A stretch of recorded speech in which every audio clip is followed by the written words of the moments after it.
Hi hello నమస్తే welcome to attitude of gratitude. నా ఛానల్ని సబ్స్క్రైబ్ చేసుకున్న మీ అందరికీ కూడా థ్యాంక్ యూ సో మచ్ అండి.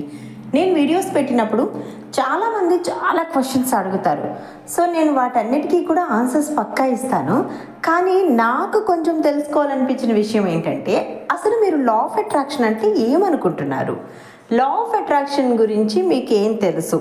అలాగే లా ఆఫ్ అట్రాక్షన్ కనుక మీకు తెలిస్తే అసలు మీరు లైఫ్లో లా ఆఫ్ అట్రాక్షన్కి సంబంధించిన ఎటువంటి సంఘటనని ఎదుర్కొన్నారు? మీ సంఘటనలో అయితే పాజిటివ్ కానీ లేకపోతే నెగిటివ్ కానీ ఏదో ఒకటి జరిగి ఉండాలి కదా. పాజిటివే తీసుకుందాం. అలాంటి వాటిల్లో మీకు అసలు ది బెస్ట్గా జరిగిన పాజిటివ్ థింగ్ ఏంటి? అలాగే మీకు నెగిటివ్ జరిగితే కనుక అసలు దానికన్నా ముందు మీరు ఏం చేశారు, ఎందుకు అది అవ్వలేదు, వాట్ ఈజ్ వాట్, ఇలా కొన్ని డీటెయిల్స్ నాకు తెలుసుకోవాలనిపించింది. సో ఎవరైతే ఈ వీడియో చూస్తారో మీ లైఫ్లో జరిగినటువంటి ఏదైనా సరే లా ఆఫ్ అట్రాక్షన్కి సంబంధించినటువంటి ఒక సంఘటన గురించి వివరంగా తెలియచేయండి. అండ్ ఇంకొకటి వచ్చి, నేను ఆల్రెడీ ఈ వీడియోస్ ఏవైతే పెట్టానో అందులో చాలా టెక్నిక్స్ని పెడుతున్నాను. అడిగారు అంటే ఎన్ని టెక్నిక్స్ ఎన్నిసార్లు యూజ్ చేయొచ్చు అనండి. మీకు ఏ టెక్నిక్ బాగా పనిచేస్తుందో ఫస్ట్ మీరు తెలుసుకోండి. టెక్నిక్స్ అనేవి ఒక్కొక్కరికి ఒక్కొక్కసారి ఒక్కొక్కలాగా పనిచేయడం మొదలు పెడతాయి అన్నమాట. నేను ఏది ఎక్కువ నమ్మితే అది నాకు ఎక్కువ పనిచేయడం మొదలు పెడుతుంది. ఆ వేలో నేను చాలా హ్యాపీగా ఉంటా. నేను ఇప్పుడు డెవోషనల్ పరంగా కూడా నేను అంతే బిలీవ్తో ఉంటా, లా ఆఫ్ అట్రాక్షన్ పరంగా కూడా అంతే బిలీవ్గా ఉంటా. ఒకటి నమ్ముతాను నేను ఏంటంటే, ఒక శక్తి అయితే ఉంది, దాన్ని మనం ఆ వైబ్రేషన్కి మనం రీచ్ అయిన రోజున ఏదైనా సరే, whether it is money, whether it is marriage, whether it is job, ఏదైనా కానివ్వండి, మనకి ఏది కావాలో మనం ఆ ఫ్రీక్వెన్సీలో ఉండాలి. ఇప్పుడు ఫర్ ఎగ్జాంపుల్ హైదరాబాద్, బెంగళూరు, చెన్నై, కేరళ ఇలా తీసుకుందాం అనుకోండి. మీరు కేరళకి వెళ్ళాల్సిన రూట్లో వెళ్తూ హైదరాబాద్కి రీచ్ అవ్వాలి అని అంటే it will take long time. వెళ్తారు ఏదో ఒక టైంలో, కానీ ఏదైతే గవర్నమెంట్ వాటికి సంబంధించిన రోడ్స్ అండ్ రూట్స్ అని మనకి క్రియేట్ చేస్తుందో దాని ద్వారా వెళ్తే మీరు తొందరగా రీచ్ అవుతారు. సో మీ ఫ్రీక్వెన్సీని మీరు రీచ్ అవ్వడం చాలా ఈజీ మీకు అప్పుడు. అంటే ఇప్పుడు హైదరాబాద్ వెళ్ళాలనుకున్నప్పుడు హైదరాబాద్కి మన గవర్నమెంట్ ఏవైతే రూట్ చూపిస్తుందో, by train, by bus, by flight, అలా వెళితేనే తొందరగా రీచ్ అవుతాం. అలా కాకుండా బెంగళూరు వెళ్ళి, చెన్నై వెళ్ళి తర్వాత అప్పుడు నేను హైదరాబాద్ వెళ్తాను అని అంటే చాలా టైం పడుతుంది. వీటి కోసమే మనం టెక్నిక్స్ని యూజ్ చేస్తాం. సో కరెక్ట్ వే, కరెక్ట్ పాత్లో వెళ్ళామనుకోండి, మనం ఏదైనా సరే రీచ్ అవ్వడం చాలా ఈజీ అనమాట. సో అలాగా ఇప్పుడు వరకు నేను చెప్పిన టెక్నిక్స్లో ఆర్ఎల్స్ మీకు తెలిసిన టెక్నిక్స్లో మీకు బాగా పనిచేసి అసలు ఇప్పటి వరకు అవ్వదు అనుకున్న అయినవి ఏమన్నా ఉన్నాయా? ఒక్కటైతే గుర్తుపెట్టుకోండి, ఎప్పుడైనా సరే లా ఆఫ్ అట్రాక్షన్ అనేది ఒక పెద్ద దాంతో స్టార్ట్ చేయకండి. ఇందులో కానీ దేవుడికి కానీ దేనికైనా సరే ఒక చిన్న కోరిక కోరుకున్నప్పుడు దాని ఫ్రీక్వెన్సీకి మనం ఎక్కడున్నా సరే దగ్గరగా ఉంటాం అన్నమాట. అది తొందరగా రీచ్ అవ్వడానికి ఛాన్స్ ఉంటుంది. ఎన్నో రోజుల నుంచి మీకు ఒకటి కావట్లేదు అని అంటే దానిలో చాలా ఉంటాయి. ఒక రిలేషన్లో మీరు ఎక్కడైనా తెలియకుండా దాని గురించి తప్పుగా మాట్లాడి ఉండొచ్చు, లేకపోతే మనీ విషయంలో మీరు రాంగ్గా ఇంకెవరితో ఉన్న ఇంటెన్షన్ని షేర్ చేసుకుని ఉండొచ్చు, కెరియర్ విషయంలో ఇది కాదు అది ఇది అని ఎవరికైనా సలహాలు ఇచ్చి ఉండొచ్చు, లేకపోతే వేరే వాళ్ళ ప్రాబ్లమ్స్ని మీరు విని ఆల్రెడీ మీ బ్రెయిన్లో ఫీడ్ చేసుకుని ఉండొచ్చు. వీటన్నిటినీ కూడా బేరుజు వేస్తే కనుక మన సబ్ కాన్షియస్ మైండ్లో ఏమున్నది అనేది తెలుసుకోకుండా, గుర్తుపెట్టుకోండి, మన సబ్ కాన్షియస్ మైండ్ ప్రాబ్లం ఎవరిదైనా కానివ్వండి, కానీ రిఫ్లెక్షన్ అనేది మన మీదే ఉంటుంది. కాబట్టి ఆ కోర్ పాయింట్ ఏదైతే ఉంటుందో, కాజ్ ఏదైతే ఉంటుందో తెలుసుకోగలిగితే ఎఫెక్ట్ ఎందుకైంది అనేది మనం ఈజీగా తెలుసుకోగలుగుతాం.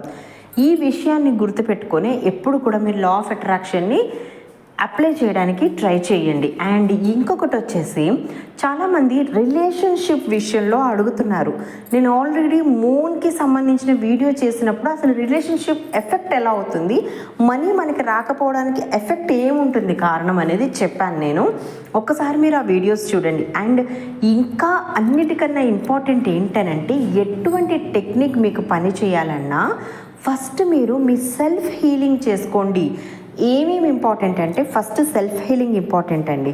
సెల్ఫ్ హీలింగ్ తీసుకున్న తర్వాత with ho'oponopono, first self healing సంబంధించిన మెడిటేషన్ నేను నా ఛానల్లో పెట్టాను, అది చెయ్యండి. చేసిన తర్వాత హోపోనోపోనో చేసుకోండి. హోపోనోపోనో ఎప్పుడు ఎక్కడ ఎలా చేయాలి అని కూడా ఇంకా అడుగుతున్నాను నన్ను. హోపోనోపోనో మీరు ఎప్పుడైనా చేయొచ్చు, దానికి పర్టికులర్ టైమింగ్స్ లేవు. మార్నింగ్ పూట చేస్తే చాలా బాగుంటుంది, లేదా బిఫోర్ బెడ్ టైం అయినా సరే బాగుంటుంది. ఎవరికి చేయాలి, ఎలా చేయాలంటే ఫస్ట్ మీకోసం మీరు సెల్ఫ్ హోపోనోపోనో చేసుకోండి. దాని తర్వాత మీ పేరెంట్స్కి చెయ్యండి. తర్వాత మీ యాన్సిస్టర్స్కి చేసిన తర్వాత మీ లైఫ్లో మీ హస్బెండ్ కానీ, మీ వైఫ్ కానీ, మీ పిల్లలు కానీ, ఇంకేదైనా సరే మీ కెరియర్ గురించి కానీ, ఇలా దేనికి సంబంధించిందైనా సరే మీరు చక్కగా హోపోనోపోనో చేసుకోవచ్చు. ఎంతసేపు చేయాలి అని అంటే స్టార్టింగ్లో మీరు హీల్ అయ్యేంత వరకు 108 టైమ్స్ చేయండి. వన్స్ మీ హ్యాండ్స్లోకి హీలింగ్ వచ్చేసింది, ఓకే మనం ఇప్పుడు ఏమనుకున్నా సరే టక్కమని అయిపోతుంది అనుకున్నప్పుడు మీరు అన్నిటి కోసం ఒక టైంని, ఒక నిర్దిష్టమైన కౌంటింగ్ని పెట్టుకొని చేసుకోవచ్చు. ఇక మనీకి హోపోనోపోనో ఎలా చేయాలని అడిగారు, అది కూడా మన ఛానల్లో వీడియో ఉందండి. బిజినెస్కి ఉంది, మనీకి కూడా ఉంది. గుర్తుపెట్టుకోండి అమ్మా, మనీ మీరు ఎవరికైనా ఇచ్చేటప్పుడైనా తెచ్చుకునేటప్పుడైనా ఖచ్చితంగా మీరు హోపోనోపోనో చేసుకోవాల్సిందే. అది ఆన్లైన్ త్రూ మేము ట్రాన్సాక్షన్స్ చేస్తున్నాం కదండి, మరి అప్పుడు ఎలా అని అనుకుంటే కనుక ఎటువంటి మనీ అయినా సరే మీరు ట్రాన్సాక్షన్ చేసేటప్పుడు ఎస్పెషల్లీ ఈ హీలింగ్ కోడ్ అంటారు దీన్ని, 708, ఓకే 708 708 708 708 అంటూ మీరు వాళ్ళకి పేమెంట్ చేయండి. మీరు మీ యాప్ని ఓపెన్ చేసి వాళ్ళకి పేమెంట్ రీచ్ అయ్యి మళ్ళీ మీరు యాప్ని క్లోజ్ చేసేంత వరకు కూడా 708 708 708 అనుకోండి. ఈ 708 ఏంటనంటే ఇది ఒక హీలింగ్ కోడ్.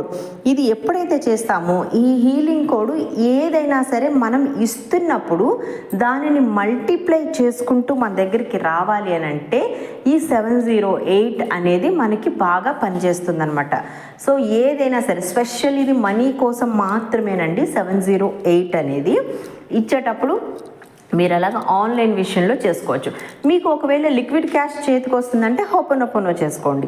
మరి నార్మల్ మనీ కూడా చేసుకోవచ్చు అని అంటే హ్యాపీగా చేసుకోవచ్చు, 708 ప్రాబ్లం ఏమీ లేదు. ఇంకా వచ్చేసి నెక్స్ట్ రిలేషన్షిప్ విషయంలో అడుగుతున్నారు. మీరు రిలేషన్షిప్ విషయంలో మాత్రం చాలా అంటే చాలా ఒకసారి ఒక పేపర్ తీసుకొని కూర్చోండి. అసలు మీ ఇద్దరి మధ్యలో ఏం జరిగింది, మీకు వేరే వాళ్ళు సలహాలు ఇచ్చినప్పుడు మీరు వాళ్ళ మాటలు విని మంచి నిర్ణయం తీసుకున్నారా, చెడు నిర్ణయం తీసుకున్నారా అనేది బేరీజు వేసుకొని ఎక్కడైనా కనుక మీరు తప్పు చేశారని మీకు అనిపిస్తే, వెదర్ ఇట్ ఈజ్ ఇన్లాస్ విషయంలో కానివ్వండి, మన స్పౌస్ విషయంలో కానివ్వండి, లేకపోతే మన కిడ్స్ విషయంలో కానీ, ఏదైనా సరే ఇక్కడ కర్మాని ఇక్కడే క్లెయిమ్ చేసుకోవడానికి ట్రై చేయండి. అన్నిటినీ రాయండి. మీకు ఒక క్యాలిక్యులేషన్ వస్తుంది. ఆ క్యాలిక్యులేషన్ వచ్చినప్పుడు ఎక్కడ మిస్టేక్ జరిగిందో అది మీకన్నా చిన్నవాళ్ళు కానివ్వండి, మీకన్నా పెద్దవాళ్ళు కానివ్వండి, మీతో సమానమైన వాళ్ళైనా కానివ్వండి, వాళ్ళ ముందు పడి మీరు కనుక సారీ చెప్పలేకపోతే అట్లీస్ట్ ఆ లెటర్ రాసుకున్నప్పుడు అన్నా సరే వాళ్ళు మీ ముందున్నారు అని చెప్పి టెలిపతిక్గా ఫీల్ అయ్యి మీరు వాళ్ళకి సారీ చెప్పండి. అలా మీరు చెప్పుకుంటూ వెళ్తున్నప్పుడు మీ ఇద్దరి మధ్యలో ఉండేటటువంటి వైఫ్ అండ్ హస్బెండ్ చాలామంది విడివిడిగా ఉంటారు కదా, లేదంటే ఇన్లాస్తో చాలా ప్రాబ్లం ఉంటుంది కదా, అది కరుగుతూ కరుగుతూ కరుగుతూ కరుగుతూ వెళ్ళిపోతుంది. చేసిన డే 1 ఎప్పుడు ఏది కాదండి, 41 days దేనికైనా సరే మీరు టైం తీసుకోవాలి. అలా తీసుకున్నప్పుడే మీకు కావాల్సినటువంటి మేనిఫెస్టేషన్స్ ఏవైతే ఉన్నాయో మనకి జరగడానికి ఎక్కువ స్కోప్ ఉంటుందన్నమాట. చాలామందికి ఏంటంటే ఇప్పుడు ఒక టెక్నిక్ చేసామండి, ఒక 10 రోజుల తర్వాత దాన్ని మళ్ళీ నార్మల్ చేసేసుకుంటారు, మర్చిపోతారు అసలుకి. అలా మీరు మర్చిపోయారంటేనే అక్కడ చాలా బ్లాకేజెస్ ఉన్నాయని అర్థము. మీరు గుర్తుపెట్టుకొని దానికంటూ ఒక చిన్న టైంని కేటాయించుకోండి. మీరు సంతోషంగా ఉండాలంటే మీకోసం మీరు కనీసం ఒక హాఫ్ అన్ అవర్ అయినా సరే ప్రతిరోజు కేటాయించుకోవడం అలవాటు చేసుకోండి. ఇక అన్నిటికన్నా ముఖ్యమైనది ఏంటి అంటే గ్రాటిట్యూడ్. ఉన్న చిన్న వాటికి మీ మనీ కానివ్వండి, మీ పేరెంట్స్కి కానివ్వండి, ఇన్లాస్కి కానివ్వండి, మీ దగ్గర ఉండే వస్తువులు కానివ్వండి, మీ పిల్లలు కానివ్వండి, జాబ్, బిజినెస్, మీ ఎంజాయ్మెంట్, ఫోన్, టీవీ, ఏదైనా సరే ప్రతిరోజు గ్రాటిట్యూడ్ చెప్పుకుంటూ ఉంటుంటే మీకు అప్పుడు ఏమవుతుందంటే ఇంకా స్పేస్ క్రియేట్ అవుతుందన్నమాట. మీకు సబ్కాన్షియస్ మైండ్కి ఏమవుతుందంటే అది ఆనందంగా ఫీల్ అవుతుంది. అందుకోసం అది ఏం చేస్తుందంటే ఇలాంటి ఆనందమైన సందర్భాలు మరిన్ని మీ లైఫ్లోకి తీసుకురావాలి అని అనుకుంటుంది. ఇప్పుడు అర్థమైందా? లా ఆఫ్ అట్రాక్షన్ అంటే చాలా సింపుల్, బేసిక్గా చెప్పాలంటే. అట్ ద సేమ్ టైం చాలా కష్టం. ఎవరికి? మన లైఫ్ సంతోషంగా ఉండాలి, కానీ మనం ఏం చెయ్యము, మనం దేనికోసం పాటుపడం, కానీ అంత హ్యాపీగా ఉండాలి అనుకునే వాళ్ళకేమో చాలా కష్టం. నేను ఏదైనా సాధించగలను స్ట్రాంగ్గా నిలబడే వాళ్ళు ఎవరికైనా కూడా చాలా ఈజీ. సో ఇప్పుడు మీరు డిసైడ్ చేసి చెప్పండి, మీ లైఫ్లో లా ఆఫ్ అట్రాక్షన్ అంటే ఏంటి? సో నాకు వెంటనే మెసేజ్ చేయండి. Thank you so much to you all. By by.